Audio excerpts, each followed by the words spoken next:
প্রয়োজনীয় সংস্কার শেষ হলে রোজার আগেই হতে পারে নির্বাচন। ডিসেম্বরের মধ্যে প্রস্তুতি নেওয়ার নির্দেশ প্রধান উপদেষ্টার, জানালেন প্রেস সচিব। নির্বাচনী প্রতীক হিসেবে বাদ পড়ল শাপলা। ইসির ব্যাখ্যা গ্রহণযোগ্য নয় দাবি নাহিদ ইসলামের।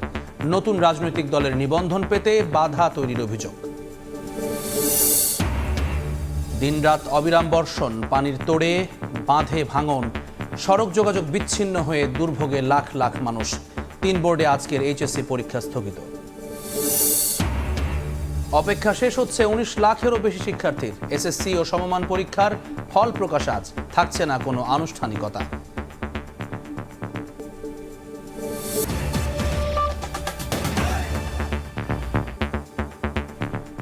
সকালের সময় সঙ্গে আছি আমি জুম্মান সাদিক জ্যাভলিন। প্রয়োজনীয় সংস্কার শেষ হলে রোজার আগেই নির্বাচন দেওয়ার ব্যাপারে সরকারের চিন্তাভাবনা রয়েছে বলে জানিয়েছে প্রধান উপদেষ্টার প্রেস উইং। বুধবার রাতে ফরেন সার্ভিস একাডেমিতে ব্রিফিংয়ে জানানো হয়, ডিসেম্বরের মধ্যে জাতীয় নির্বাচনের সব প্রস্তুতি শেষ করতে প্রধান উপদেষ্টা নির্দেশ দিয়েছেন।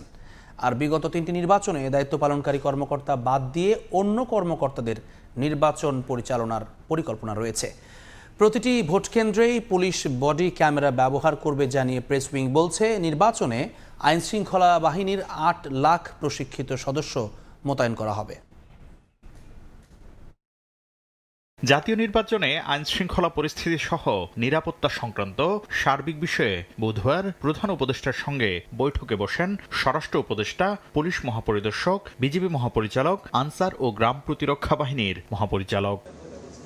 বৈঠক শেষে রাতে ফরেন সার্ভিস একাডেমিতে ব্রিফিংয়ের আয়োজন করে প্রধান উপদেষ্টার প্রেস উইং। ডিসেম্বরের মধ্যে জাতীয় নির্বাচনের প্রস্তুতি শেষ করতে প্রধান উপদেষ্টা নির্দেশ দিয়েছেন জানিয়ে প্রেস সচিব জানান, প্রয়োজনীয় সংস্কার শেষ হলে রমজানের আগেই হতে পারে জাতীয় নির্বাচন। যত প্রস্তুতি নির্বাচনকে ঘিরে, সব প্রস্তুতি উনি নিতে বলেছেন বাই ডিসেম্বর। যদি প্রস্তুতি সম্পূর্ণ হয়, সংস্কার হয়ে যায়, তাহলে সেটা রোজার আগেই ইলেকশন হতে পারে। আগামী নির্বাচনে 16,000 ভোট কেন্দ্র ঝুঁকিপূর্ণ হিসেবে চিহ্নিত করা হয়েছে জানিয়ে প্রেস সচিব বলেন, প্রতিটি কেন্দ্রের সিসি ক্যামেরা কঠোরভাবে মনিটরিং করা হবে। পুলিশের বডি ক্যাম রাখার জন্য এবং প্রত্যেকটা কেন্দ্র যাতে সিসিটিভির আওতায় আসে, সেটা একটা নির্দেশনা দেওয়া হয়েছে। ডেপুটি প্রেস সেক্রেটারি জানান, ভোট প্রভাব মুক্ত রাখতে নির্বাচনের সময় এক থানার পুলিশকে অন্য থানায় দায়িত্ব দেয়া হতে পারে।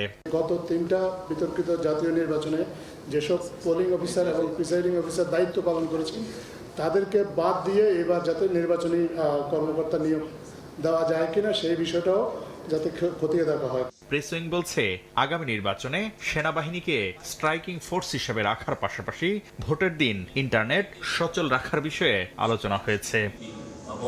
শাকির আহমেদ, সময় সংবাদ, ঢাকা।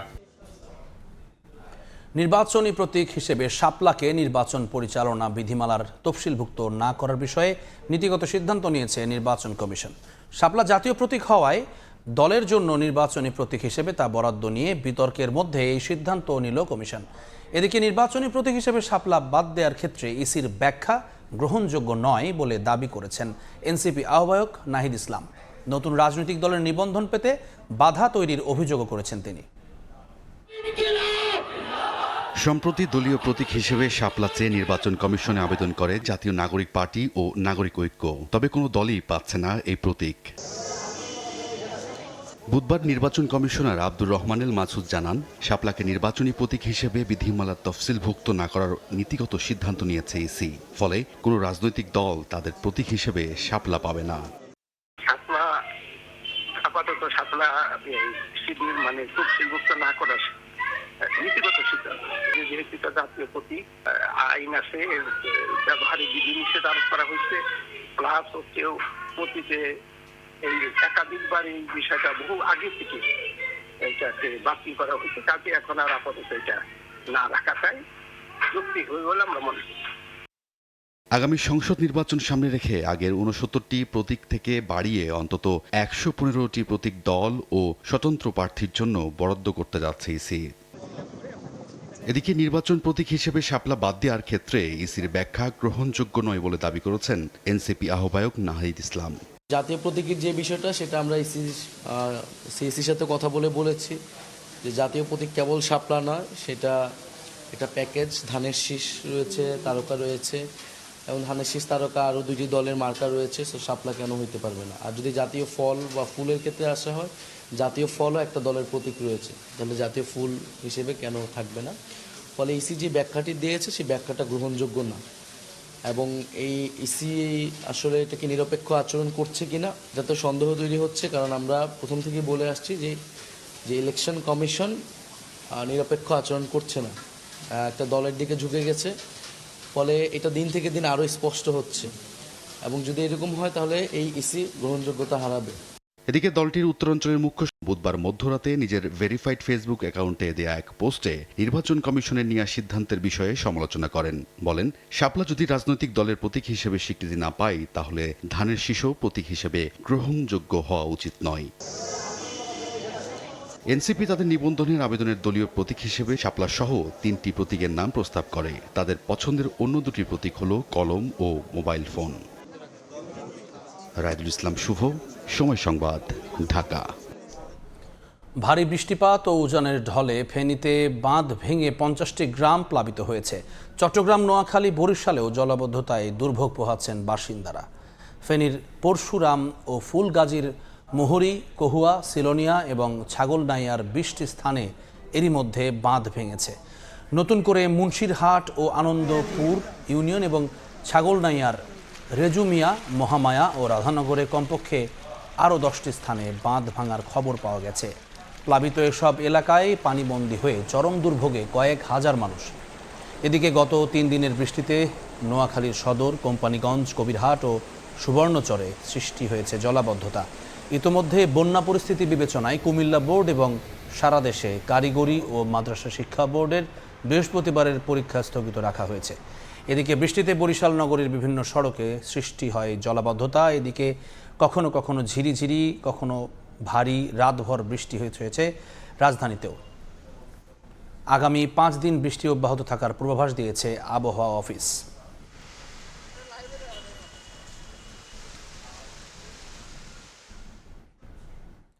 জলাবদ্ধতার খবর জানাতে এই মুহূর্তে বরিশালে আছেন সহকর্মী অপূর্ব অপু। সরাসরি যাচ্ছি তার কাছে। অপু, আজকে ভোর থেকে বরিশালে বৃষ্টি নেই। গত 2 দিন টানা বৃষ্টি ছিল এবং সর্বশেষ আবহাওয়া দপ্তর জানিয়েছে গতকালকে 160 মিলিমিটার বৃষ্টিপাত তারা রেকর্ড করেছে, এবং নদীর পানি স্বাভাবিকের থেকে জোয়ারের পানিতে তলিয়েছে বরিশাল শহরের বিভিন্ন সড়ক। মৌসুমী বায়ুর প্রভাবে গত 2 দিন পর্যন্ত যে বৈরী আবহাওয়া চলছে, তাতে করে বরিশাল শহরের বিভিন্ন সড়কই আমরা দেখেছি যে বৃষ্টিপাতের কারণে শহর জুড়েই জলাবদ্ধতা তৈরি হয়েছিল। তবে আজকে সকাল থেকে, এখন বাজে সকাল 8টা, আমি সকাল 7টায় বেরিয়েছি শহরের বিভিন্ন সড়ক ঘুরে এসে এইমাত্রই আমি শহরের বটতলা এলাকায় দাঁড়িয়েছি, এবং এই বটতলাতে সব থেকে বেশি জলাবদ্ধতা থাকে আমরা দেখি বিগত দিনে। এই জায়গাটাতে গতকালকেও দেখেছি যে হাঁটু পানি ছিল, তবে আজকে সকাল থেকে কিন্তু পানি নামতে শুরু করেছে, এবং অন্যান্য জায়গাও পানি নেই বললেই চলে। অনেক জায়গায় প্রধান যে সড়কগুলো রয়েছে সে সমস্ত জায়গায় জলাবদ্ধতা কাটতে শুরু করেছে। বগুড়া রোড, ভাটিখানা, কালীবাড়ি রোড, মুন্সি গ্যারেজ, শীতলাখোলার মোড়, এই এলাকাগুলো আমি আজকে সকালে ঘুরেছি। সে সমস্ত জায়গায় গতকালকে জলাবদ্ধতা থাকলেও আজকে জলাবদ্ধতা নেই। এবং কিছুক্ষণ আগে আমার সিটি কর্পোরেশনের সাথে কথা হয়েছে, তারা যেটি দাবি করেছে যে তারা গেল 4 মাস পর্যন্ত বরিশাল শহরের সমস্ত খাল, ড্রেন পরিষ্কার পরিচ্ছন্নতা করার একটা মহা কর্মযজ্ঞ চালাচ্ছে। ফলে জলাবদ্ধতা হবে না বলে তারা এক ধরনের চ্যালেঞ্জ ছুড়েছেন, যেটি হয়ে থাকবে যে যখনই ভারী বর্ষণ হবে সেই জলাবদ্ধতা হয়তো বা 24 ঘন্টা বা তার একটু বেশি জলাবদ্ধতা তৈরি হতে পারে, তার পর জলাবদ্ধতা থাকবে না, সেই চ্যালেঞ্জটাই তারা দিয়েছিল। এবং আমরা দেখছি কিছুটা সেই চ্যালেঞ্জে তাদের সফলতা এসেছে। অধিকাংশ জায়গায় কিন্তু পানি নেই। যে ছবিটা দেখছেন বরিশাল শহরের বটতলা, এই জায়গাটাতেই আমরা দেখি গেল 1 যুগেরও বেশি সময় ধরে এই এলাকার মানুষদের অভিযোগ সামান্য বৃষ্টিতে হাঁটু পানি হয়। সেই জায়গাতে গতকালকে এই এলাকায় আমরা দেখিয়েছিলাম যে হাঁটু পানি হয়েছে, তবে এখন নামতে শুরু করেছে। অন্যান্য জায়গায়ও দেখেছি, এবং আবহাওয়া অফিস বলছে যে স্থানীয় নদীবন্দরে 1 নম্বর বিপদ সংকেত ছিল, বিআইডব্লিউটি এর কর্মকর্তারা জানিয়েছিল। এবং লঞ্চ চলাচল অভ্যন্তরীণ কিংবা দূরপাল্লা রুটের সব লঞ্চ চলাচল করছি। এই মুহূর্তে আমি যখন কথা বলছি এখন কিছুটা রৌদ্রেরও আভা দেখা যাচ্ছে, অর্থাৎ রৌদ্রোজ্জ্বলও শুরু হয়েছে। গত দুদিন পর্যন্ত যে বৈরী আবহাওয়া ছিল সেটি আসলে কেটে উঠতে শুরু করেছে। তো বরিশাল থেকে আমার কাছে সবশেষ এতটুকুই খবর ছিল। বরিশাল থেকে যুক্ত হয়ে জলাবদ্ধতার খবর জানাচ্ছিলেন সহকর্মী অপূর্ব অপু। খুলনায় টানা বৃষ্টিতে প্লাবিত হয়েছে নিম্নাঞ্চল। অতিরিক্ত পানিতে একাকার হয়ে গেছে সবজি ক্ষেত ও মাছের ঘের। পানি নামতে না পারায় ক্ষয়ক্ষতি হয়েছে কয়েক কোটি টাকার। জলাবদ্ধতার কারণে হিসেবে খাল দখল ও বাঁধ দিয়ে প্রভাবশালীদের মাছ চাষকে দায়ী করছেন ক্ষতিগ্রস্তরা। নিয়ামুল হোসেন কোচির ক্যামেরায় তানজিম আহমেদের রিপোর্ট। দিন বা রাত থেমে থেমে ঝরছে বৃষ্টি। 3 দিনের টানায় বৃষ্টিতে প্লাবিত উপকূলীয় জেলা খুলনার নিম্নাঞ্চল। ভেসে গেছে মাছের ঘের, পানিতে নিমজ্জিত বর্ষাকালীন সবজি, অফ সিজন তরমুজের ক্ষেত এবং রূপামনের বীজতলা। মৎস্য ও কৃষি অফিসের তথ্য বলছে জেলার 9 উপজেলার মধ্যে সবচেয়ে বেশি ক্ষতিগ্রস্ত হয়েছে পাইকগাছা উপজেলা। এই উপজেলায় 3755টি পুকুর ঘের ভেসে গেছে। ক্ষতি হয়েছে 4 কোটি টাকার। আক্রান্ত হয়েছে প্রায় 200 হেক্টর ফসলি জমি। বটিয়াঘাটা, কয়রা, দাকোপ, ডুমুরিয়া উপজেলা সহ খুলনা জুড়ে ভারী বর্ষণে সৃষ্ট জলাবদ্ধতায় ভোগান্তিতে পড়েছেন বাসিন্দারা। বাড়িঘর পানিতে তলায় গেছে, দূষিত পানি ভরে যাচ্ছে, রান্না বাড়া করতে পারতেছি না, চুলা টুলা সব ভিজে গেছে। ঘরে কাদা, ছেলে মেয়ে স্কুলে যাতে আসতে পারতেছে না ঠিক মতন, ব্যান চালাতে পারতেছে না। দেওয়ার আগে তো ওরিফার দিয়ে সংসার চলে। শসা লাগাই, কুমড়ো লাগাই, তারপরে লাউ লাগাই, কিচ্ছু করতে পারেন, জলে তলায় গেছে। যাতায়াতের সমস্যা, এধারে সাপকোপ আছে। এদিকে জেলায় মোট 1100 হেক্টর ফসলি জমি পানিতে নিমজ্জিত রয়েছে বলে জানায় কৃষি বিভাগ। মৎস্য বিভাগের তথ্য মতে পাইকগাছা উপজেলা ছাড়া অন্য কোথাও হয়নি কোনো ক্ষতি। তবে বিভিন্ন উপজেলার চাষিদের দাবি ডুবেছে ঘের, ভেসে গেছে মাছ। সম্পূর্ণ ভাইসে যাচ্ছে। এই 15-20 লক্ষ টাকারই মানে ড্যামারেজ আমরা করছি। দেনা দেখ হয়ে মাছ ছাড়ছি, সম্পূর্ণ খেসা 3.5 মনের ধানি মাছ ফেলানো, সেই মাছ সব তলায় বেরোয় গেছে। জলাবদ্ধতায় এমন ক্ষতির কারণ হিসেবে প্রাকৃতিকের চেয়ে মানব সৃষ্ট কারণকেই বেশি দুষছেন স্থানীয় সহ মাঠ পর্যায়ের কর্মকর্তারা। খুবই কষ্টে আছি আমরা, খুব গরিব মানুষ। এরা অবৈধ মিল কারখানা করে, প্রচুর টাকার মালিকরা আমাদের ঘরে জুলুম করে। সরকার খালি বলে যে আমরা করতেছি, কিন্তু সেই পরিমাণ কোনো কার্যক্রম হয়নি। আবাসন প্রকল্প যারা তৈরি করেছে তারা যে খালগুলো পানির সরার ব্যবস্থাগুলো রাখে নাই। পাশে ময়ূর নদী থাকা সত্ত্বেও ময়ূর নদীতে অলরেডি আমাদের 10টা গেট রয়েছে, সেখানে পানি সরার ভালো ব্যবস্থা, কিন্তু এই পানিটা সেখানে যাওয়ার কোনো ব্যবস্থা নাই। 3 দিনে জেলায় মোট 104 মিলিমিটার বৃষ্টিপাত রেকর্ড করা হয়েছে। মৌসুমী বায়ুর প্রভাবে বৃষ্টিপাত আরও কয়েকদিন অব্যাহত থাকতে পারে বলেও পূর্বাভাস দিয়েছে স্থানীয় আবহাওয়া অফিস। তানজিম আহমেদ, সময় সংবাদ, খুলনা। জুলাই আগস্টের মানবতা বিরোধী অপরাধের মামলায় সাবেক প্রধানমন্ত্রী শেখ হাসিনা, আসাদুজ্জামান খান কামাল ও চৌধুরী আবদুল্লাহ আল মামুনের বিচার শুরু হবে কিনা জানা যাবে আজ। বিচারপতি মোহাম্মদ গোলাম মুর্তজা মজুমদারের নেতৃত্বে গঠিত 3 সদস্যের আন্তর্জাতিক অপরাধ ট্রাইব্যুনাল 1 অভিযোগ গঠনের বিষয়ে আদেশ দেবেন। গত সোমবার শুনানি শেষে আদেশের জন্য এই দিন ধার্য করেন আন্তর্জাতিক অপরাধ ট্রাইব্যুনাল। ওই দিন শেখ হাসিনা ও কামালকে নিরপরাধ দাবি করে মামলা থেকে অব্যাহতির আবেদন জানান তাদের পক্ষে রাষ্ট্রনিযুক্ত আইনজীবী। আর আইনে সুযোগ থাকা সত্ত্বেও মামলা থেকে অব্যাহতি চেয়ে কোনো আবেদন বা শুনানি করেননি সাবেক আইজিপি চৌধুরী আবদুল্লাহ আল মামুন। গত 1 জুলাই শেখ হাসিনা সহ 3 জনের বিচার শুরুর আবেদন করে প্রসিকিউশন। এর আগে গত 12 মে এই 3 জনের বিরুদ্ধে প্রসিকিউশনে প্রতিবেদন দাখিল করে ট্রাইব্যুনালের তদন্ত সংস্থা। এরপর 1 জুন শেখ হাসিনা, কামাল, মামুনের বিরুদ্ধে আনুষ্ঠানিক অভিযোগ দাখিল করে প্রসিকিউশন। রাজধানীর বাংলা মোটরে জাতীয় নাগরিক পার্টি এনসিপির কেন্দ্রীয় কার্যালয়ের সামনে আবারও ককটেল বিস্ফোরণ হয়েছে। বুধবার রাত 11টার দিকে ককটেল বিস্ফোরণ হয়। এ সময় একজন আহত হওয়ার খবর মিলেছে। হামলার ঘটনায় ক্ষোভ জানিয়ে দলটির নেতাকর্মীরা অভিযোগ করেন, পুলিশি গাফিলতিতে বারবার ককটেল বিস্ফোরণ হচ্ছে। এভাবে হামলা করে তরুণদের অগ্রযাত্রা থামানো যাবে না বলেও জানান তারা।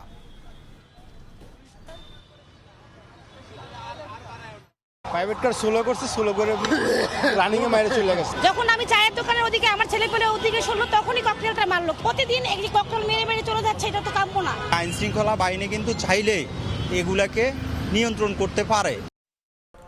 রক্তাক্ত জুলাইয়ের 10 তারিখ আপিল বিভাগে কোটাকে ঘিরে দেয়া রায় স্থগিত করা হয়।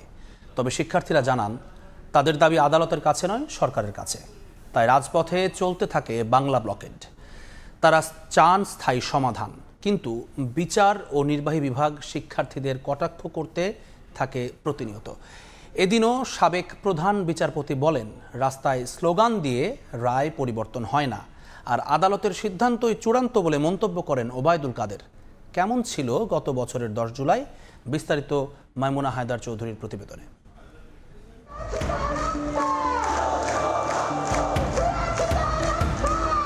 শুরুতে শিক্ষার্থীদের আন্দোলন থাকলেও বৈষম্য রোধের লড়াইয়ে ক্রমেই সামিল হতে শুরু করেন বিভিন্ন বয়স এবং পেশার মানুষ। গড়ে ওঠে বঞ্চনার বিরুদ্ধে গণপ্রতিরোধ, যা শুধু বাংলাদেশের জন্যই নয়, পুরো পৃথিবীতেই সৃষ্টি করে এক নতুন নজির। 10 জুলাই সকাল 10টা বাজতেই বাংলা ব্লকেটের লক্ষ্যে ঢাকা বিশ্ববিদ্যালয়ের শিক্ষার্থীরা কেন্দ্রীয় গ্রন্থাগারের সামনে জড়ো হয়ে এগোতে থাকে শাহবাগের দিকে। আইন শৃঙ্খলা বাহিনীর সদস্যদের ব্যারিকেডের মুখেই শাহবাগ অবরোধ করেন শিক্ষার্থীরা। পাশাপাশি চলতে থাকে দেশের বিভিন্ন স্থানে সড়ক ও রেল অবরোধ। এর মাঝেই সকাল না গড়াতেই শুরু হয় আপিল শুনানি। সকলের দৃষ্টি তখন সর্বোচ্চ আদালতের দিকে। দুপুরে জানা যায়, কোটা ব্যবস্থা বাতিল করে হাইকোর্টের রায়ে দেয়া হয়েছে 4 সপ্তাহের স্থিতাবস্থা। শুনানিতে তৎকালীন প্রধান বিচারপতি বলেন, রাস্তায় স্লোগান দিয়ে রায় পরিবর্তন হয় না। এদিকে সরকারের একটি ডেডিকেটেড কমিশন এবং পরবর্তী আইন প্রণয়নের মাধ্যমে কোটা পদ্ধতি সংস্কারের প্রতিশ্রুতি না দেয়া পর্যন্ত আন্দোলনকারীরা বিক্ষোভ চালিয়ে যাওয়ার ঘোষণা দেন। ওইটুকু বিবেকবোধের জায়গা থেকে রাজপথে নেমেছিলাম যে আমরা একটা যৌক্তিক দাবি নিয়ে নামছি, এবং এই জায়গায় আমরা আপোষহীন ছিলাম। ওইটুকু সৎ সাহস আমাদের ছিল। আর সরকারের তরফ থেকে আগস্টের প্রথম সপ্তাহে সুপ্রিম কোর্টে চূড়ান্ত শুনানির মাধ্যমে কোটা সমস্যার সমাধানের আশ্বাস দিয়ে জনদুর্ভোগ সৃষ্টিকারী আন্দোলন বন্ধ করার জন্য আহ্বান জানানো হয়। আদালতের সিদ্ধান্তই এখন হবে চূড়ান্ত। এদিকে টানা অবরোধ কর্মসূচিতে স্থবির হয়ে পড়ে সারা দেশ। রাজধানীর সঙ্গে বিচ্ছিন্ন হয়ে পড়ে গোটা দেশের যোগাযোগ ব্যবস্থা। মাইমুনা হায়দার চৌধুরী, সময় সংবাদ, ঢাকা। জুলাই গণ অভ্যুত্থানে আহত রোগীর মধ্যে 12 জন চিকিৎসা নিচ্ছেন রাজধানীর জাতীয় অর্থোপেডিক হাসপাতাল ও পুনর্বাসন প্রতিষ্ঠান নিটোরে। হাসপাতালের পরিচালক বলছেন, দীর্ঘ 10 মাসের চিকিৎসায় শারীরিক ও মানসিক অবস্থার উন্নতি হয়েছে বেশ কয়েকজনের। বিদেশেও চিকিৎসার জন্য নেওয়া হয়েছে তাদের। এখনও একাধিক রোগী আছেন এই তালিকায়। এদিকে চিকিৎসা, খাবার ও অন্যান্য সেবা নিয়ে সন্তোষ প্রকাশ করলেও শারীরিক অক্ষমতা ও অনিশ্চিত ভবিষ্যতের ভাবনা যেন পিছু ছাড়েনি তাদের। শরীফ রুবেলের ক্যামেরায় সাইফুল রুদ্র রিপোর্ট। 5 আগস্ট গণ অভ্যুত্থানের মুখে দেশ ছেড়ে পালান স্বৈরাচারী প্রধানমন্ত্রী শেখ হাসিনা। সারা দেশের মানুষ তখন বিজয় উল্লাসে ব্যস্ত। চারপাশে হইচই, আনন্দ মিছিল। একনায়কতন্ত্রের দখলদারিত্ব ভেঙে গোটা দেশ ফিরে আসে ছাত্র জনতার হাতে। শেখ হাসিনার দেশ ত্যাগের পরও সবশেষ প্রতিরোধের চেষ্টায় উত্তরায় নির্বিচারে গুলি চালায় পুলিশ। সারা দেশ যখন আনন্দে ভাসছে, তখন পুলিশের গুলিতে আহত শাহিন পঙ্গু হাসপাতালের বিছানায় শুয়ে কাতরাচ্ছিলেন তীব্র যন্ত্রণায়। শাহিন জানান, 5 আগস্ট বিকেলে উত্তেজিত ছাত্র জনতা উত্তরা পূর্ব থানা আক্রমণ করলে তাজা গুলি ছড়ে পুলিশ। সবাই আনন্দ মিছিল করছে, আর আমরা গুলি খেয়ে হাসপাতালে পড়ে রয়েছি। আমাদের গুলি গেছি, এর কোনো আপত্তি নাই, বিজয় মিছিল কোনো আপত্তি নাই।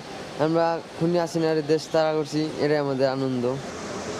5 আগস্ট দুপুরে রক্তাক্ত আন্দোলনের শেষ ধাপে যাত্রাবাড়ি চৌরাস্তায় দাঁড়িয়ে স্লোগান দিচ্ছিল হাসান। সে সময় পায়ে গুলিবিদ্ধ হন তিনিও।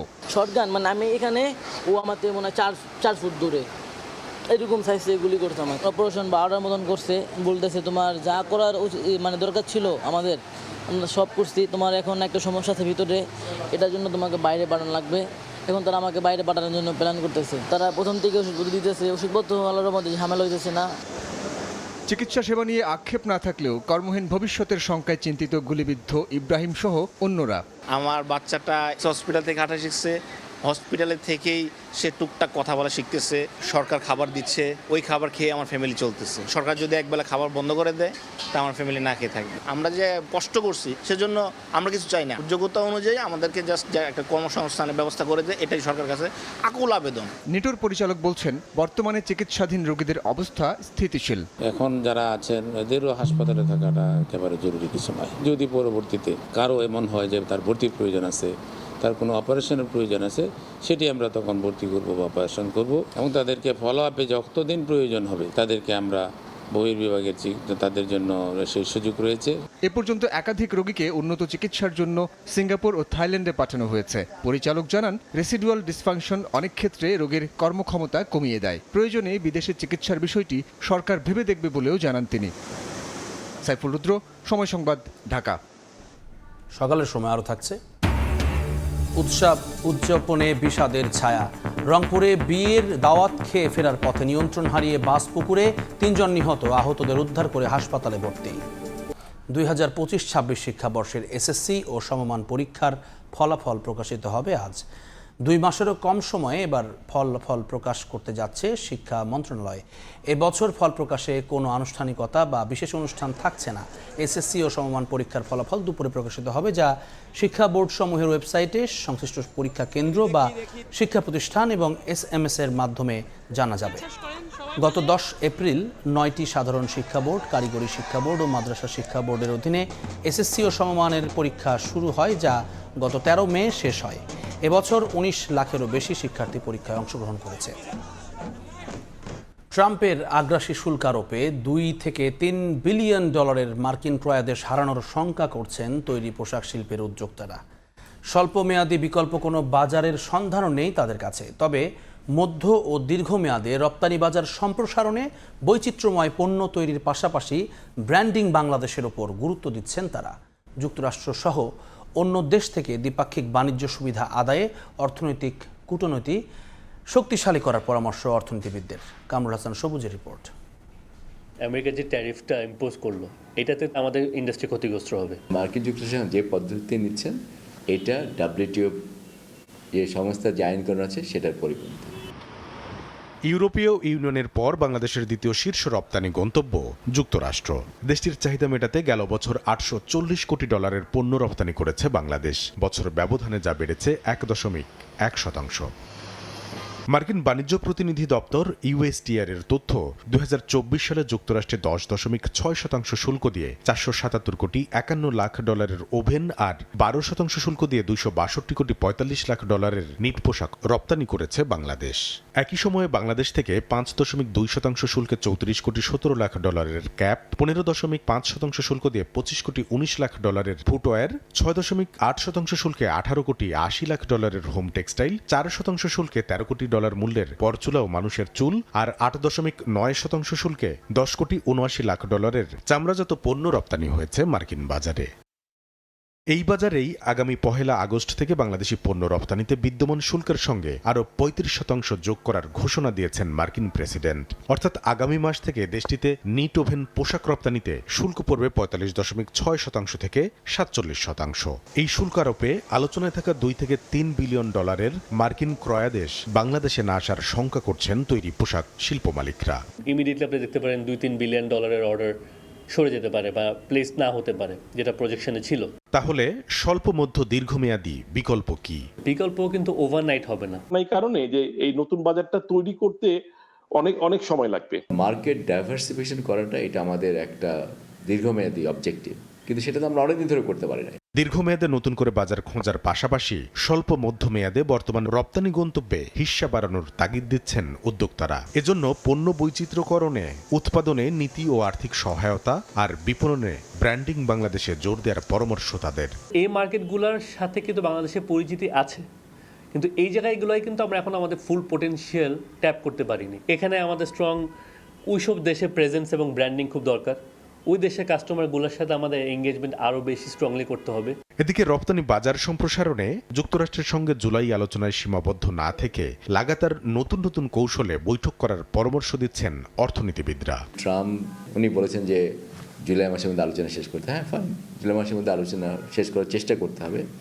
যদি আমরা নাও পারি তারপরে কিন্তু আমাদের কন্টিনিউ নেগোসিয়েশন করতে হবে। বাণিজ্য আলোচনায় শেষ কথা বলে কোনো কিছু নাই। উদ্যোক্তারা বলছেন, মার্কিন পোশাকের বাজারে বাংলাদেশিদের চাপে পড়ার বড় কারণ ভিয়েতনামের শুল্ক বাড়ানো হয়েছে 20%, 26% শুল্ক নিয়ে সুবিধাজনক আলোচনায় রয়েছে ভারত। আর চীনের শুল্ক বাংলাদেশের চেয়ে বেশি হলেও ম্যানমেড ফাইবার, টেকনিক্যাল টেক্সটাইল ও উচ্চমানের ও মূল্যের পোশাক তৈরিতে অনেক বেশি এগিয়ে রয়েছে দেশটি। কামরুল হাসান সবুজ, সময় সংবাদ, ঢাকা। বিএনপির পর নতুন টেলিকম নীতি নিয়ে গভীর উদ্বেগ জানালেন মোবাইল অপারেটরদের বিদেশি মালিকরা। খসড়া নীতিমালায় মোবাইল ফোন কোম্পানিতে বিদেশি মালিকানা সর্বোচ্চ 85% আটকে রাখার প্রস্তাব করা হয়েছে জানিয়ে আপত্তি তুলে প্রধান উপদেষ্টা ডক্টর মোহাম্মদ ইউনূসকে চিঠি দিয়েছে টেলিনর, ভিওন এবং আজিয়াটা গ্রুপ। চিঠিতে বিদেশি মালিকানা সীমিত করার পদক্ষেপ বিশ্বে বাংলাদেশের ভাবমূর্তি ক্ষুণ্ণ করবে বলে উল্লেখ করা হয়েছে। বিস্তারিত শুভ খানের রিপোর্টে। ১.৫ দশক পর সংস্কারের উদ্যোগ নেয়া নতুন টেলিকম পলিসি নিয়ে চলছে ব্যাপক আলোচনা সমালোচনা। বিএনপির উদ্বেগের পর যা আরও গতি পেয়েছে। সমালোচনার তালিকায় এবার যোগ হলো মোবাইল অপারেটররাও।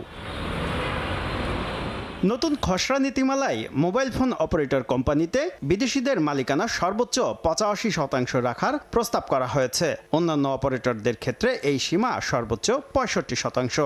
আপত্তি এখানেই।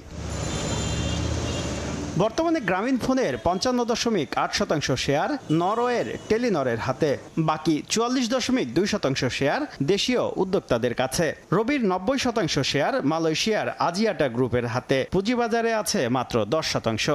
বাংলালিংকের শতভাগ মালিকানা দুবাই ভিত্তিক ভিওনের কাছে। নতুন নিয়মে রবিকে আরও 5% এবং বাংলালিংককে ছাড়তে হবে 15% শেয়ার। আরও 10% যদি আমরা শেয়ার মার্কেটে ছাড়তে বাধ্য হই, সেটা আসলে আমাদের শেয়ার মার্কেট নেওয়ার ক্ষমতা আছে কিনা, এই ডেপটা বিবেচনা না করেই যদি আমরা 80%-এর একটা কমিটমেন্ট আমাদেরকে দিতে হয়, তাহলে কিন্তু সেটা সম্ভব না। নতুন প্রস্তাবনা নিয়ে উদ্বেগ জানিয়ে প্রধান উপদেষ্টাকে চিঠি দিয়েছে টেলিনর, ভিওন ও আজিয়াটা গ্রুপ, যেখানে জোর করে মালিকানা সীমিত করার পদক্ষেপ বিদেশি বিনিয়োগকারীদের আস্থা কমাবে বলে উল্লেখ করা হয়েছে। আন্তর্জাতিক SMS ব্যবসা মোবাইল অপারেটরদের কাছ থেকে সরিয়ে নেওয়ার উদ্যোগ নিয়ন্ত্রক সংস্থার অযাচিত হস্তক্ষেপ হিসেবে দেখা হচ্ছে। শেয়ার ছাড়তে চাই, অফকোর্স আমরা যেটা বলছিলাম আইপিওতে যেতে চাই, it must be coming within there requirements. Force করে দেওয়াই দ্যাটস যেখানে কনসার্নটা চলে আসে। তবে প্রধান উপদেষ্টার বিশেষ সহকারী বলছেন, আলোচনা করেই নেওয়া হবে চূড়ান্ত সিদ্ধান্ত। এটা হয়তো নেগোশিয়েট করলে আমরা কিছুটা এদিক সেদিক হতে পারে। আমি মনে করি না যে বিদেশি বিনিয়োগ আমরা বাধাগ্রস্ত করছি, বরং এখানে সীমিত আকারে দেশীয়দের একটা সুরক্ষা ব্যবস্থা করছে। বর্তমানে দেশে মোট 18 কোটি 76 লাখ মোবাইল সংযোগধারীর মধ্যে 18 কোটি 10 লাখই গ্রামীণ ফোন, রবি ও বাংলালিংকের গ্রাহক। শুভ খান, সময় সংবাদ, ঢাকা। নির্মাণের 2 বছর না যেতেই ধসে গেছে বাগেরহাটের উপকূল রক্ষা বাঁধ। ফাটল দেখা দিয়েছে 3 কিলোমিটার এলাকা জুড়ে। স্থানীয়দের অভিযোগ, নদী শাসন না করে মাটির পরিবর্তে বালু ব্যবহার করায় ধসে গেছে। তবে পানি উন্নয়ন বোর্ড বলছে, নদীতে স্রোত বেশি থাকায় সৃষ্টি হয়েছে ভাঙনের। আলী আকবর টুটুলের তথ্য ও আমিনুল ইসলামের ছবিতে রিপোর্ট। ছড়িয়ে ছিটিয়ে আছে ব্লক, নদীতে নেমে গেছে ব্লক সহ নিচের মাটি, কোথাও আবার ধসে পড়েছে বেড়িবাঁধ। 2007 সালের 15 নভেম্বর সুপার সাইক্লোন সিডরের আঘাতে লন্ডভন্ড হয়ে যায় উপকূলীয় জেলা বাগেরহাট। উপকূলবাসীর সুরক্ষায় 2023 সালে মোরেলগঞ্জ থেকে শরণখোলা উপজেলার বগি গাবতলা পর্যন্ত 62 কিলোমিটার টেকসই বাঁধ নির্মাণ করে পানি উন্নয়ন বোর্ড। 2 বছর না যেতেই বাঁধের 3 কিলোমিটার জুড়ে দেখা দিয়েছে ফাটল। ব্লক ও বাঁধের উপরের মাটির ধসে সৃষ্টি হয়েছে গর্ত। স্থানীয়দের অভিযোগ, মাটির পরিবর্তে বালু ব্যবহার এবং নদী শাসন না করে বাঁধ নির্মাণ করাই হয়েছে এমন ধস। বন্যা আসলে এমন আশা আছে, এই বোলাক মানে উল্টাইয়ে ফেলাই দেয়, ভাঙ্গে চুরে সমস্ত সবকিছু চুরমার হয়ে গেছে। স্বর্ণ দিয়ে যদি এই বেড়িবাঁধ বাঁধে আর যদি নদী শাসন না করে, তাহলে কোনো তো কিছু কাজ হইবে না। জায়গায় জায়গায় বোলা কুটে গেছে, মারামত দেওয়ার কথা দেয় নাই। যদি মজবুত করে না দেয়, তো আমার থাকার কোনো ভরসা নাই। নদীর গভীরতা ও স্রোত বেশি থাকায় ভাঙনের কথা বলছে পানি উন্নয়ন বোর্ড। প্রায় 60,000 জিও ব্যাগ দিয়ে আমরা ফাঁসিয়াতলা নামক স্থানে কাজ করছি। এছাড়াও জাইকা প্রজেক্টের মাধ্যমে আমরা একটি কাজ হাতে নিয়েছি। অচিরেই ঠিকাদার মাঠে নামবে, সেখানে প্রায় 2 কিলোমিটার বেড়িবাঁধ সংস্কার করা হবে। 62 কিলোমিটার টেকসই বেড়িবাঁধ নির্মাণে ব্যয় হয় 242 কোটি টাকা। সময় সংবাদ, বাগেরহাট। শরীয়তপুরে ভাঙছে পদ্মা, নদী পাড়ে থাকা বসতভিটা সরিয়ে নিচ্ছেন স্থানীয়রা। এদিকে দুর্যোগপূর্ণ আবহাওয়ার কারণে বাধাগ্রস্ত হচ্ছে পদ্মা সেতুর কনস্ট্রাকশন ইয়ার্ড রক্ষা বাঁধের সংস্কার কাজ। বুধবার দুপুর থেকে বালু ভর্তি জিও ব্যাগ ডাম্পিং শুরু হয়। পানি উন্নয়ন বোর্ড জানিয়েছে ক্ষতিগ্রস্ত 200 মিটার বাঁধে প্রায় 80,000 জিওটেক্স ব্যাগ ফেলার পরিকল্পনা রয়েছে। প্রতিদিন 5,000 ব্যাগ ডাম্পিং করার কথা থাকলেও মঙ্গলবার রাত পর্যন্ত ডাম্পিং করা সম্ভব হয়েছে 2090টি ব্যাগ। ভাঙন আতঙ্কে দিন কাটছে নদী তীরবর্তী বাসিন্দাদের।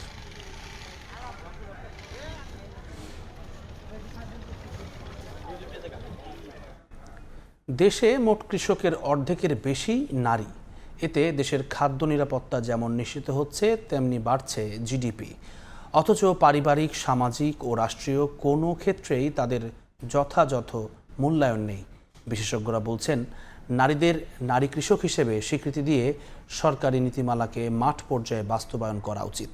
এদিকে কৃষি সম্প্রসারণ অধিদপ্তর বলছে, জিডিপিতে নারীদের অংশগ্রহণ অন্তর্ভুক্ত করা সহ স্মার্ট কৃষি কার্ড দেওয়ার পরিকল্পনা করছে সরকার, যেখানে নারী কৃষকদের সংকট অনেকাংশেই কমবে। আব্দুল লতিফের ছবিতে আবু সাইদ নিশানের প্রতিবেদন।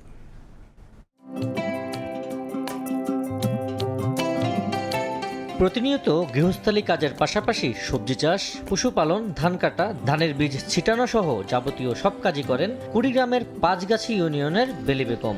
1.5 যুগেরও বেশি সময় ধরে কৃষি নির্ভর এসব কাজ করছেন তিনি। পুরুষের সমান পরিশ্রম করেও বেলি বেগম পান না ন্যায্য মজুরি, নেই সামাজিক কিংবা রাষ্ট্রীয় স্বীকৃতিও। পরিবারে বা দেশে অন্য অন্য জায়গা ক্ষেত্রে আমরা মহিলারা কোনো মূল্যায়ন পাই না। সরকারের কাছে আমরা এই মূল্যায়ন চাই, নারীর অধিকার চাই। নারীদের প্রতি যদি ঋণ, কাঠ, ভাতা দেয়, তাহলে আমরা নারীরা আরও বড় পর্যায়ে কাজ করতে পারবো। কুড়িগ্রামের বিস্তীর্ণ কৃষি জমিতে প্রতিদিন সকাল থেকে সন্ধ্যা পর্যন্ত কাজ করছেন হাজারো নারী কৃষক। এর ওপর জলবায়ু পরিবর্তনের প্রভাবেও পড়ছে তাদের দুর্ভোগ। কখনো অনাবৃষ্টি, আবার কখনো বন্যায় নষ্ট হচ্ছে ফসল, কিন্তু অনেকের বীমা বা বিকল্প আয়ের সুযোগ নেই। পুরুষের ধান কাটতে চাইছে, আমরা চাইছে 1200 টাকা।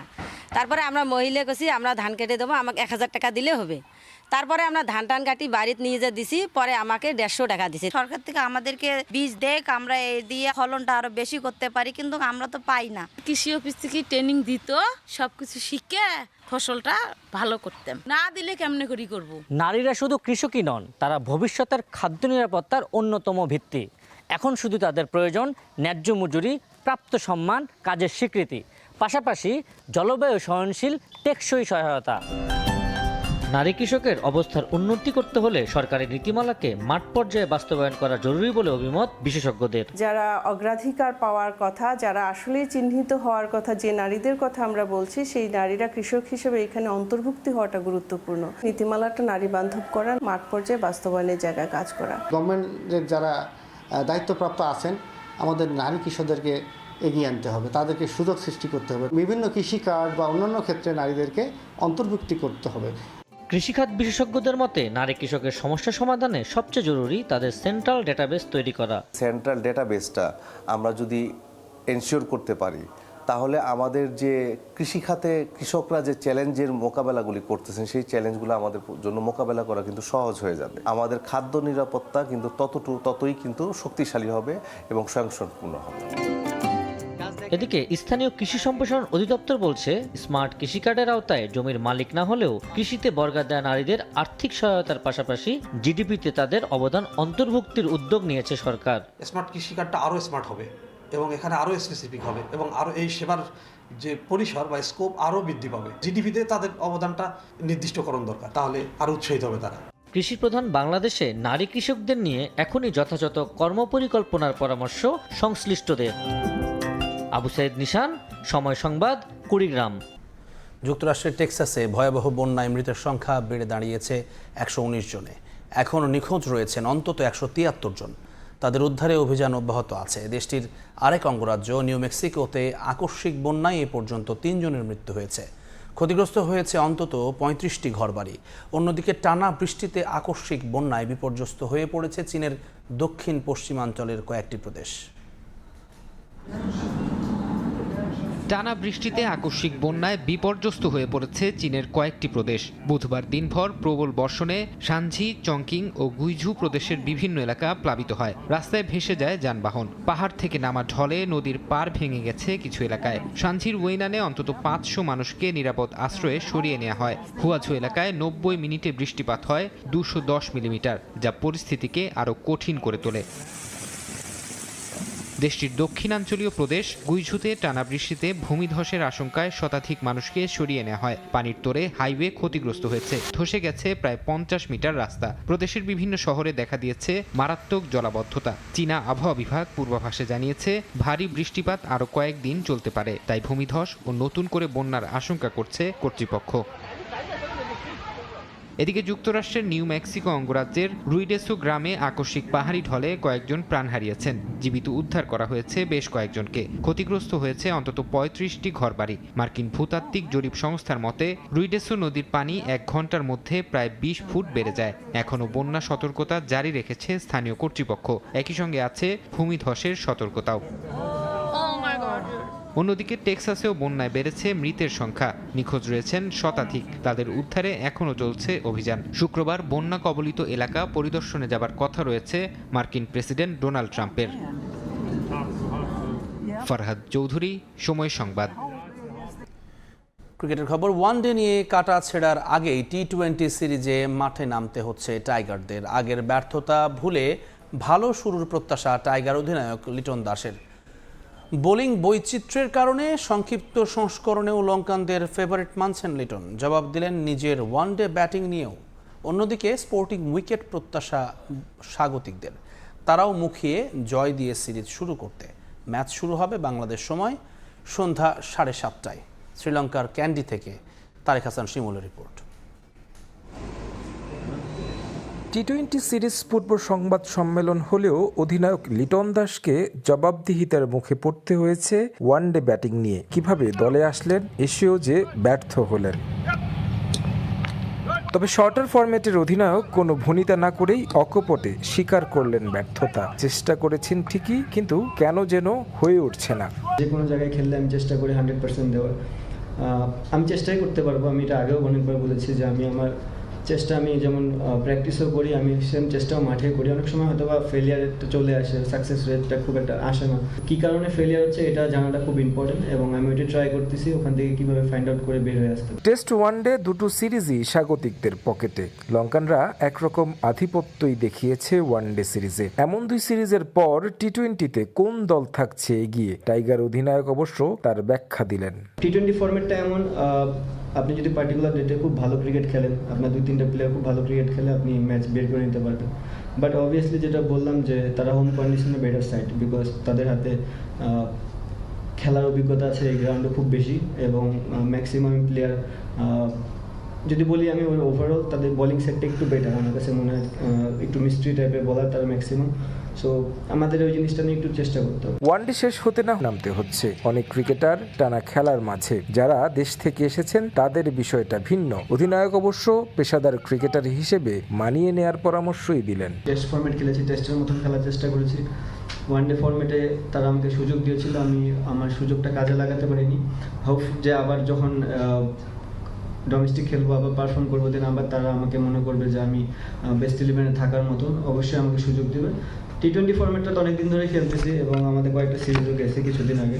সো হোপ যে আমরা এই সিরিজে অ্যাজ এ টিম ঘুরে দাঁড়াতে পারবো। লঙ্কানরাও অনুশীলন করেছে লম্বা সময়। তাদের প্রধান অস্ত্র হাসারাঙ্গা সিরিজ থেকে ছিটকে গেছেন। কিছুটা চিন্তার ভাঁজ মাস্টার মাইন্ড সনাথ জয়সূরিয়ার কপালে। তবে পুরোটা সময় উইকেটটাই যেন পর্যবেক্ষণ করলেন এই লিজেন্ড। জয়টা যে চাইছে তারাও। হাসারাঙ্গার শূন্যতা আমাদের অবশ্যই ভোগাবে। সে দলের গুরুত্বপূর্ণ সদস্য। তবে পেশাদার ক্রিকেটে আমাদের সবকিছু মানিয়ে নিতে হয়। দলে যারা আছে তারা সেটা পূরণে ভূমিকা রাখবে। স্পোর্টিং উইকেট থাকবে আশা করছি। মাঠে আমরা পরিকল্পনা বাস্তবায়ন করতে চাই। প্রথম ম্যাচের জয় খুব গুরুত্বপূর্ণ। ম্যাচ বাই ম্যাচ জিতে সিরিজ নিজেদের করতে চাই। এবছর বাংলাদেশ দল খেলেছে দুটি টি-20 সিরিজ। ইউএই এবং পাকিস্তানের বিপক্ষে দুটো সিরিজই হেরেছে লাল সবুজ। টেস্ট ওয়ানডে শেষ, শান্ত মিরাজের হাত ধরে আশার আলো লঙ্কায় খুঁজে পায়নি বাংলাদেশ। শেষ ভরসা টি-20, নতুন ক্যাপ্টেন লিটন দাস। তিনি পারবেন কি লঙ্কায় একটা সিরিজ উপহার দিতে? ক্যান্ডি থেকে তারেক হাসান শিবুল, সময় সংবাদ, শ্রীলঙ্কা। সকালের সময়ের শীর্ষ সংবাদগুলো জানিয়ে দিচ্ছি আরেকবার। প্রয়োজনীয় সংস্কার শেষ হলে রোজার আগেই হতে পারে নির্বাচন। ডিসেম্বরের মধ্যে প্রস্তুতি নেওয়ার নির্দেশ প্রধান উপদেষ্টার, জানালেন প্রেস সচিব। নির্বাচনী প্রতীক হিসেবে বাদ পড়ল শাপলা। ইসির ব্যাখ্যা গ্রহণযোগ্য নয় দাবি নাহিদ ইসলামের। নতুন রাজনৈতিক দলের নিবন্ধন পেতে বাধা তৈরির অভিযোগ। এবং দিনরাত অবিরাম বর্ষণ, পানির তোড়ে বাঁধে ভাঙন, সড়ক যোগাযোগ বিচ্ছিন্ন হয়ে দুর্ভোগে লাখ লাখ মানুষ। 3 বোর্ডে আজকের এইচএসসি পরীক্ষা স্থগিত।